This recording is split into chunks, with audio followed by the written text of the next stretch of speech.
nous ne pouvons pas voter votre budget dans la mesure où pour nous il manque deux choses fondamentales. D'abord la première. Ce qui cloche, c'est la mauvaise gestion du dossier sur la maison des associations, on le voit en filigrane, qui plombe une partie du budget avec un dépassement astronomique, sur lequel nous ne reviendrons pas en détail. Ajoutez à cela le refus de demande de caméras du centre de supervision urbain proposé par Johanna Roland aux communes de l'agglomération, qui paraît aujourd'hui dans la presse.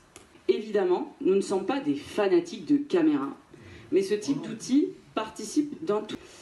Pour nous, il n'est pas logique d'accepter un renfort en matière de sécurité publique avec 220 000 € bâtiment administratif pour la gendarmerie, d'agrandir donc les locaux et de ne pas compléter, et d'ailleurs d'accepter des renforts, je précise, et de ne pas accepter de compléter le dispositif de sûreté à moindre frais, puisque c'est moitié prix, pour qu'il soit efficace. En fait, c'est juste un tout. Et pourquoi refuser ça? En plus, il faut savoir que j'ai su qu'à la préfecture, les communes qui sont hors agglomération, hors Nantes Métropole et qui demandent à être aidées par l'État ou pour avoir un soutien pour installer des caméras, ils leur disent non, puisque pour l'instant, c'est priorité au projet métropolitain. Ce serait un appui pour les forces de l'ordre qui font un travail difficile dans une ville aussi étalée et passante.